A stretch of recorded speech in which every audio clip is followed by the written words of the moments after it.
আজকে আমি আপনাদের সাথে কাতলা মাছের ভাপার রেসিপি শেয়ার করছি। নমস্কার, কেমন আছেন সবাই? আমি জলিস কিচেন অ্যান্ড স্ট্রিট ফুডে আপনাদেরকে স্বাগত জানাই। এই রেসিপিটা বানানোর জন্য আমার লাগবে কাতলা মাছ। আমি এখানে 4টে পেটির পিস নিয়েছি। আপনাদের ইচ্ছে হলে আপনারা দাগার পিসও নিতে পারেন। তারপরে আমি ওটাকে জল দিয়ে ভালো করে ধুয়ে এর মধ্যে লেবুর রস খুব ভালো করে মাখিয়ে নিচ্ছি। লেবুর রস খুব ভালোভাবে মাখিয়ে নেবার পরে আমি এর মধ্যে হলুদ গুঁড়ো দিয়ে দিচ্ছি। হলুদ গুঁড়ো দিয়েও খুব ভালোভাবে মাছগুলোকে মাখিয়ে নিচ্ছি। তারপরে আমি এর মধ্যে 1 চামচ নুন দিয়ে ভালোভাবে সব কিছু মাছের সাথে মাখিয়ে নিচ্ছি। নিয়ে আমি এটাকে আধ ঘন্টা ম্যারিনেশন করার জন্য রেখে দেবো। এইভাবে ম্যারিনেশন করলে মাছের কাঁচা গন্ধটা থাকে না।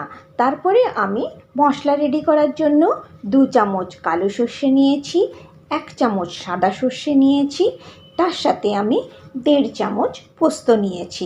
এগুলো আমি খুব ভালো করে শিলে বেটে নেব।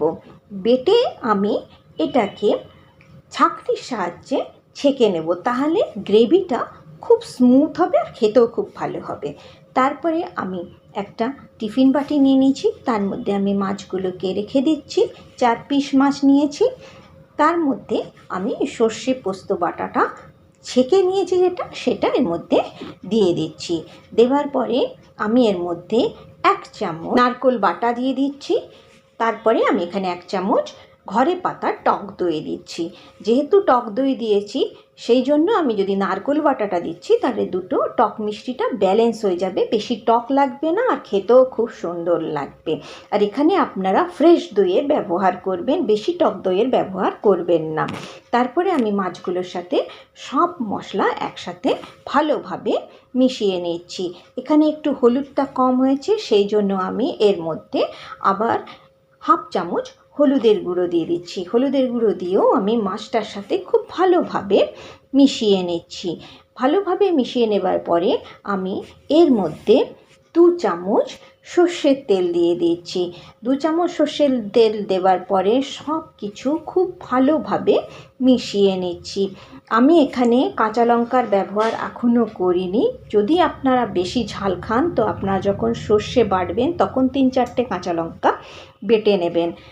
আমি এখানে গোটা কাঁচা লঙ্কা দিচ্ছি, 2টো চিড়ে দিয়েছি আর 2টো গোটা দিয়েছি।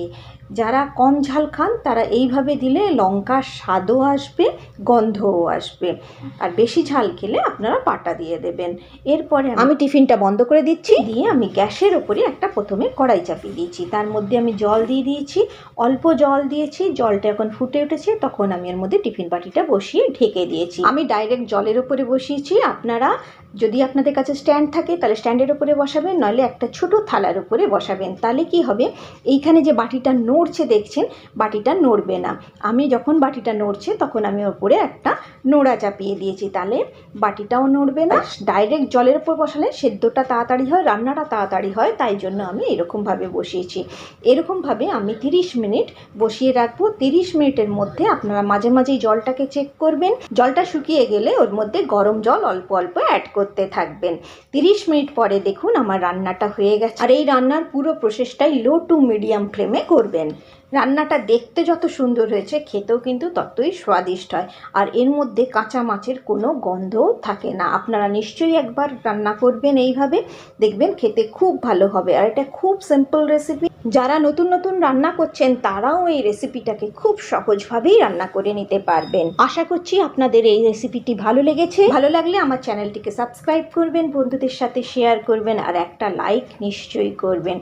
আর আপনারা সবাই খুব ভালো থাকবেন, সুস্থ থাকবেন আর সাবধানে থাকবেন।